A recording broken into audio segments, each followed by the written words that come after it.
नमस्कार दोस्तों, मैं हूं नम्रता। हम चर्चा करेंगे कंटेम्प्ट ऑफ कोर्ट पर, यानी कि कोर्ट की अवमानना।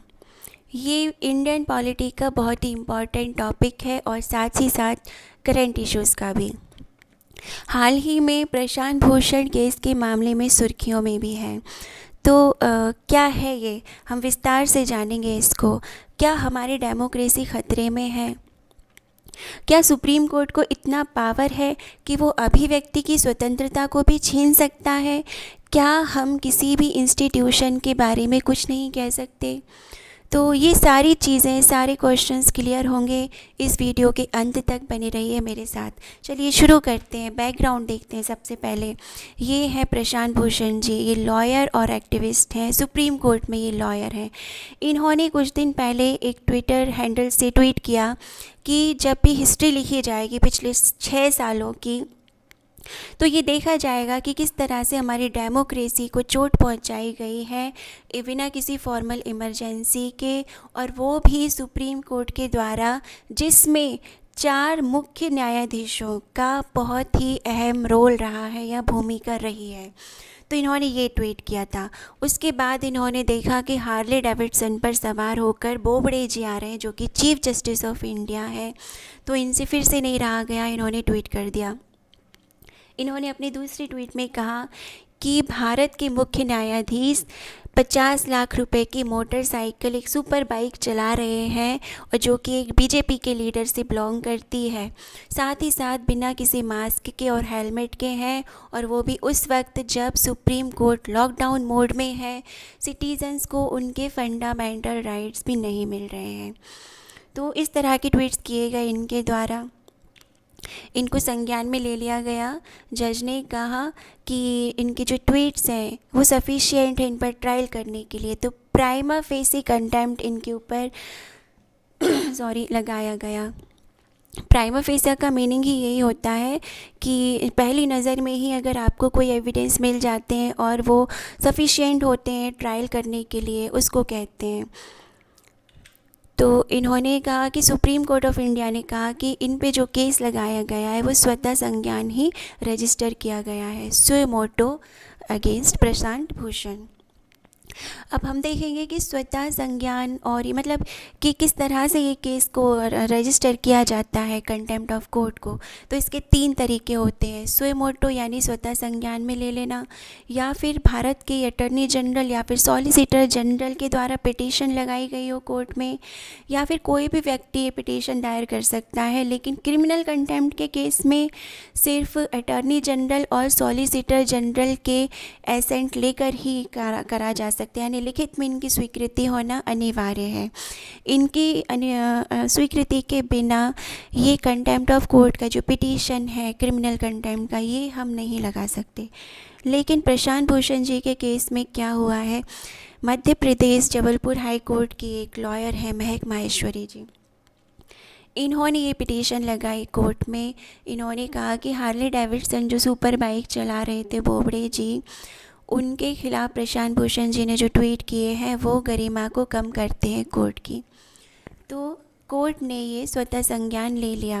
अब सबसे पहली बात तो इनके जो भी पिटीशन था, इसमें कोई एसेंट नहीं लिया गया था, लिखित में स्वीकृति नहीं थी अटॉर्नी जनरल की या सॉलिसिटर जनरल की। तो इसको वहीं पे खारिज हो जाना चाहिए था, लेकिन ऐसा नहीं हुआ। इनका केस सुओ मोटो रजिस्टर कर लिया गया। हम देखिए कंटेम्प्ट ऑफ कोर्ट क्या है। देखिए कंटेम्प्ट ऑफ कोर्ट जो है वो क्या है कि न्यायालय की गरिमा या उसके अधिकारों के प्रति अनादर को प्रदर्शित करना। अगर हम कोर्ट के प्रति डिसरिस्पेक्ट शो करते हैं, जैसे कि कोर्ट की अथॉरिटी या उसकी पब्लिक आई में, कोई लोगों की नज़रों में उसकी गरिमा गिरती है, रेपुटेशन ख़राब होती है कोर्ट की, कुछ ऐसे नेगेटिव पॉइंट्स लिख देते हैं, कहीं पे कमेंट्स कर देते हैं या बोल देते हैं, तो वो कहलाता है कंटेम्प्ट ऑफ कोर्ट। परंतु आजकल जो सोशल मीडिया का युग है उसमें फ्रीडम ऑफ स्पीच और जो भी निंदाएं हैं इनमें मतभेद हो जाता है कई बार। तो कोर्ट की निंदा और अभिव्यक्ति की स्वतंत्रता, ये दोनों क्वेश्चन क्रिएट करते हैं। हम देखते हैं कि जो क्रिमिनल कंटेम्प्ट ऑफ कोर्ट है, इसका एक अधिनियम है, 1971 का अधिनियम है।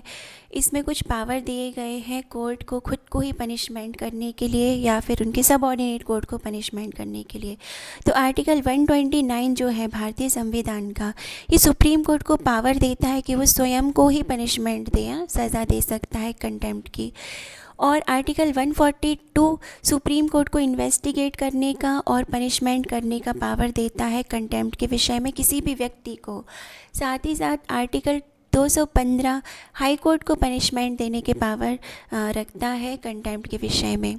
ये कंटेम्प्ट जो है वो दो प्रकार का होता है, सिविल कंटेम्प्ट और क्रिमिनल कंटेम्प्ट। सिविल कंटेम्प्ट में आपको जेल नहीं होगी, क्रिमिनल कंटेम्प्ट में आपको जेल हो सकती है। तो कंटेम्प्ट ऑफ कोर्ट एक्ट 1971 की धारा 2B इसमें दिया हुआ है कि अगर आप जानबूझकर किसी जजमेंट, किसी डिक्री या किसी ऑर्डर या डायरेक्शन को कोर्ट के जानबूझकर कोई बाधा पहुंचाते हैं, अवज्ञा करते हैं उसकी, तो इंटेंशनली किया हुआ ये कार्य, ये सिविल कंटेम्प्ट के दायरे में आता है। क्रिमिनल कंटेम्प्ट कहलाता है कि जो कंटेम्प्ट ऑफ कोर्ट एक्ट 1971 की सेक्शन 2C में वर्णित है वो, आप कोई भी पब्लिकेशन करते हैं किसी मैटर पर जिससे कि कोर्ट की जो अथॉरिटी ऑफ कोर्ट है उसकी निंदा हो या फिर उसको कोई डिसीज़न में या फिर किसी चीज़ में हानि पहुंच रही है या फिर उसमें बाधा आ रही है, एडमिनिस्ट्रेशन में, कोर्ट के एडमिनिस्ट्रेशन ऑफ जस्टिस में कोई बाधा आ रही है, ये तीनों चीज़ें करते हैं तो वो कहलाता है क्रिमिनल कंटेम्प्ट। जो प्रशांत भूषण का केस है वो स्कैंडलाइज से रिलेटेड है। तो इस पे पनिशमेंट क्या कर सकता है? देखिए, कोर्ट पनिशमेंट दे सकता है आपको 2000 रुपये का फ़ाइन का और 6 महीने तक की सज़ा हो सकती है। सुप्रीम कोर्ट ने 1991 में कहा था कि हाई कोर्ट और सबऑर्डिनेट कोर्ट या फिर ट्राइब्यूनल कोर्ट्स को इंडिया के पनिशमेंट किया जा सकता है। सेक्शन 10 जो है कंटेम्प्ट ऑफ कोर्ट एक्ट 1971 का, वो हाई कोर्ट को स्पेशल पावर देता है उनके सबऑर्डिनेट कोर्ट को पनिश करने के। इसमें एक बार अमेंडमेंट भी हुआ है 2006 में, कहा कि ट्रुथ और गुड फेथ के बल पर आप अपना बचाव कर सकते हैं। यानी कि अगर कोई डिसीज़न आया है या फिर आपने कोई पब्लिकेशन किया है तो आपका उसके ऊपर इंटेंशन क्या है, आपने सच कहा है, आपका जो भी कथन है वो अच्छाई के लिए है, तो आपको बचाव मिल सकता है उसमें। तो एक बहुत ही बारीक लाइन खींची गई है क्रिटिसिज्म और कंटेम्प्ट के बीच में, यानी कि आलोचना और अवमानना के बीच में। तो हमारा कॉन्स्टिट्यूशन आर्टिकल 19 की क्लॉज़ 1 का सब क्लॉज़ A में लिखा गया है कि अभिव्यक्ति की स्वतंत्रता, यानी आपको बोलने की पूरी आज़ादी है।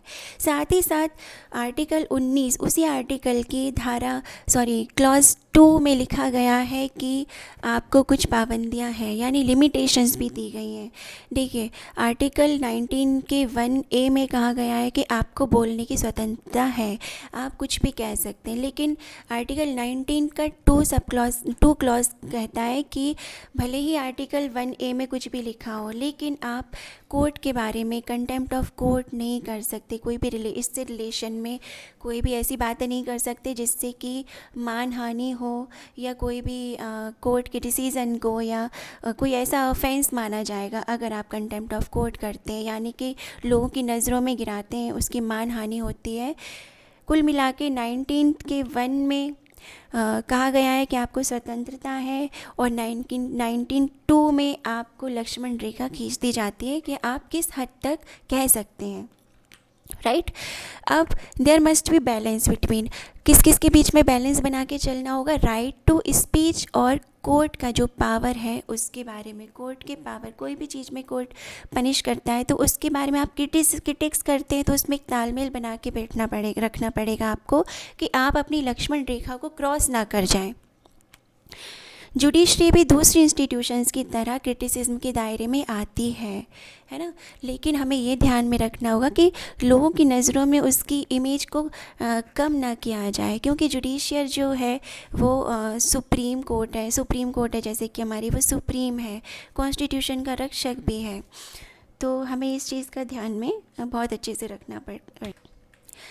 अब भारत में कुछ स्टैट्यूटरी बेसिस हैं कंटेम्प्ट ऑफ कोर्ट के, वो क्या है? तो पहले से ही चला आ रहा है भारत में। इंडिपेंडेंस के पहले मतलब स्वतंत्रता के पहले से ही हाई कोर्ट्स को और कुछ प्रिंसली स्टेट के कुछ रूल्स थे जो कि पावर देते थे कि आप कुछ भी नहीं कह सकते कोर्ट के विषय में। उसके बाद जब कॉन्स्टिट्यूशन अडॉप्ट होता है 1949 में, तो कुछ रेस्ट्रिक्शंस लगाए गए। हमने अभी देखा लक्ष्मण रेखा खींची गई फ्रीडम ऑफ स्पीच और एक्सप्रेशंस पर। उसके साथ ही 129 आर्टिकल एक अलग से बनाया गया। सुप्रीम कोर्ट को पावर दिया गया कि अगर कोई मानहानि करता है तो आप पनिशमेंट करिए।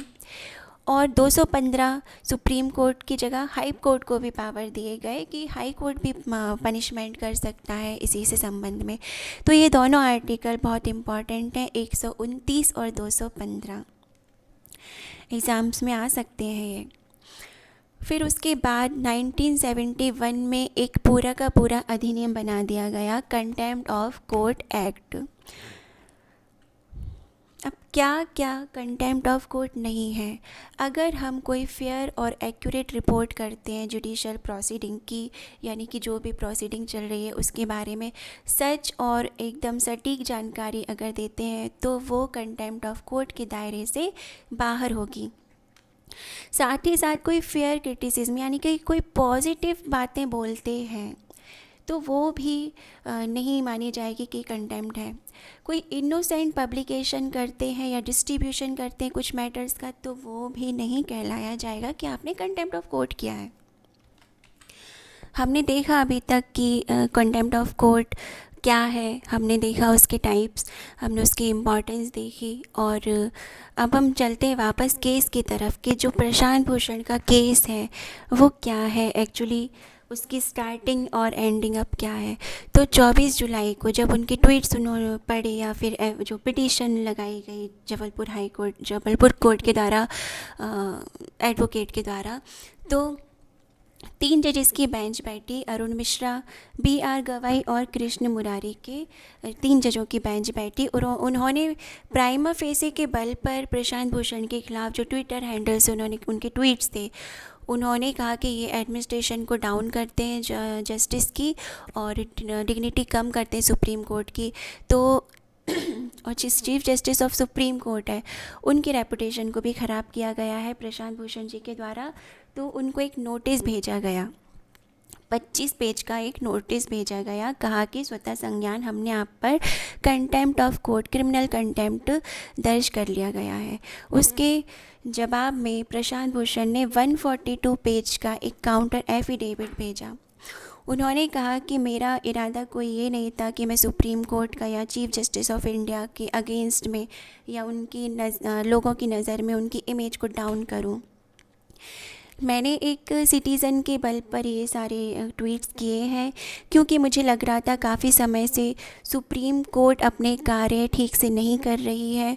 तो उसको बूस्ट करने के लिए या फिर किसी भी इंस्टीट्यूशन को रिफॉर्म करने के लिए मुझे लगा कि लोगों की नज़र में उस सब कुछ आना चाहिए, सब कुछ ट्रांसपेरेंसी लाने के लिए ये सब कुछ किया गया है। उन्होंने अपने आंसर में ये भी कहा कि मैंने ये नहीं देखा था कि वो उस वक्त जो उनकी बाइक है जो बोबड़े जी की, वो स्टैंड पर लगी हुई है। तो ठीक है, अगर हेलमेट की बात मैंने कही है, मास्क की बात कही है, लेकिन फिर भी मैंने सुप्रीम कोर्ट के बारे में जो कहा है कि वो सुप्रीम कोर्ट के कार्य प्रगति पर नहीं है, तो वो मैंने कोई गलत नहीं कहा है। मैं अपने स्टेटमेंट पर बना रहूँगा। और उन्होंने इस तरह का कुछ जवाब दिया। अब सुप्रीम कोर्ट पर पहले भी कुछ क्वेश्चंस लग चुके हैं, जैसे कि 2018 में 4 सीनियर मोस्ट जजेस ने सुप्रीम कोर्ट के ही एक प्रेस कॉन्फ्रेंस बुलाई थी, जिसमें जी दीपक मिश्रा जो चीफ जस्टिस ऑफ इंडिया थे, इनके खिलाफ कुछ करप्शन की बातें कही थी और कहा था कि दीपक मिश्रा कुछ सेंसिटिव केसेस होते हैं जो उनका असाइनमेंट पर्टिकुलर जजेस को करते हैं, यानी कि कोई पर्टिकुलर केस किसी पर्टिकुलर जज को ही असाइन करते थे, तो करप्शन के चार्जेस उन्होंने लगाए थे। तो ये भी एक बहुत बड़ी बात थी। तब सुप्रीम कोर्ट ने कोई केस इन पे दर्ज नहीं किया। और अभी लास्ट जो हमारे चीफ जज थे रंजन गोगोई जी, उनके ऊपर भी क्रिटिसिज्म हुए थे उनके रिटायरमेंट को लेकर, क्योंकि इन्होंने राज्यसभा को ज्वाइन कर लिया था रिटायरमेंट के बाद। तो सिर्फ प्रशांत भूषण नहीं, कई सारी एसोसिएशंस भी हैं, इंस्टीट्यूशंस भी हैं या लोग भी हैं जिन्होंने सुप्रीम कोर्ट पे क्वेश्चंस उठाए हैं कई बार।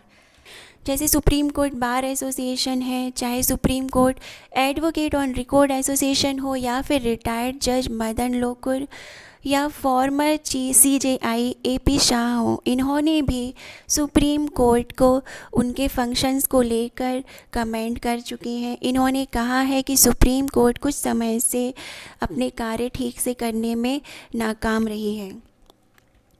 तो सुप्रीम कोर्ट ने कहा कि ऐसा नहीं है, हम अपने कार्य कर रहे हैं।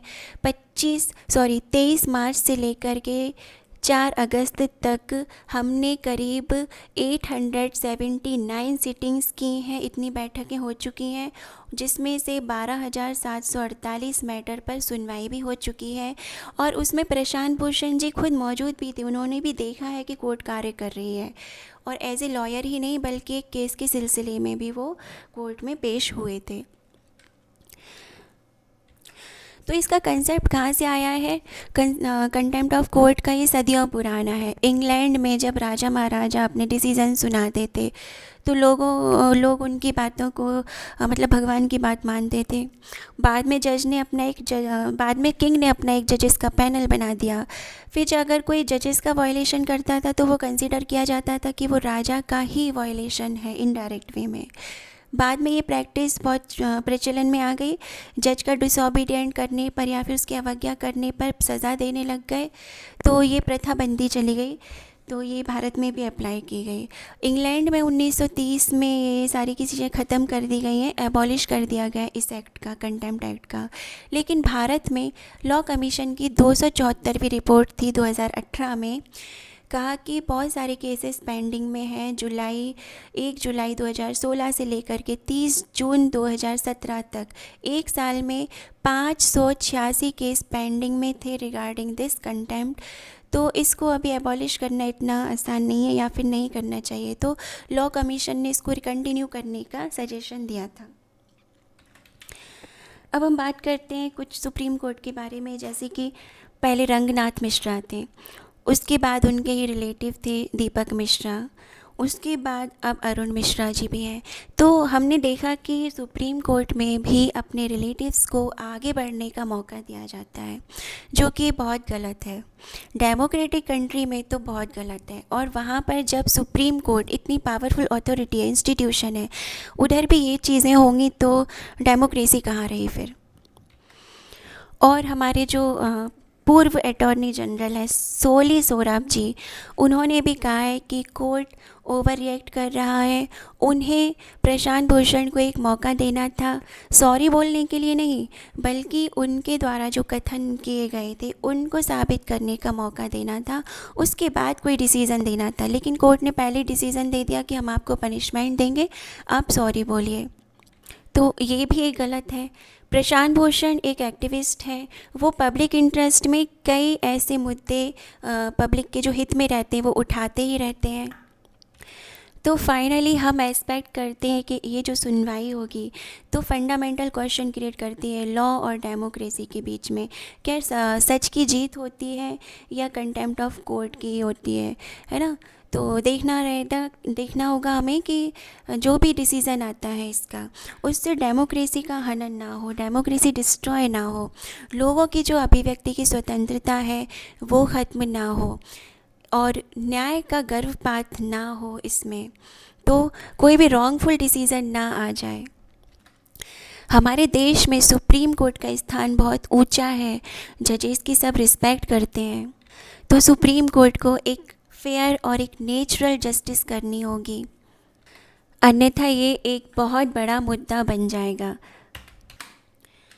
तो ये रहे हमारे 47th CJI बोबड़े जी। इन्होंने कहा, या इन्होंने नहीं, किसी बेंच ने जो इनकी सुनवाई हो रही है जिस बेंच से, उन्होंने कहा है कि आप सॉरी कहिए, आपके जो भी ट्वीट्स थे आपने इंसल्ट किए कोर्ट के, तो आप अगर माफ़ी मांगेंगे तो हम आपको बाइज्जत बरी कर देंगे, आपके ऊपर कोई मुकदमा नहीं चलेगा। लेकिन प्रशांत भूषण ने कहा अगर मैं सॉरी कहता हूँ तो ये मेरा जो अंदर सम्मान है कोर्ट के प्रति, तो कोर्ट के प्रति जो मेरे अंदर सम्मान है उस पे ठेस पहुंचेगी और मेरे आत्मसम्मान को भी ठेस पहुंचेगी, क्योंकि मैंने कोई गलत बात नहीं कही है, क्योंकि सुप्रीम कोर्ट भटक रहा है। मैं चाहता हूँ सब कुछ ठीक से चले, इसलिए मैंने ये सब कुछ किया है। उन्होंने यही कहा कि मैं सॉरी नहीं कहूँगा। अगर मैं सॉरी कहता हूँ तो मैं अपने साथ, अपने आत्मसम्मान के साथ तथा देश के साथ, देश के लोकतंत्र के साथ बहुत ही गलत करूँगा। तो देखते हैं नेक्स्ट सेशन में या फिर अगली जब सुनवाई होगी तो उसमें क्या डिसीज़न निकल के आता है। आई होप कि डिसीज़न सही निकल के आए, एक नेचुरल जस्टिस मिले। Thank you very much for the listening. मिलते हैं अगले सेशन में।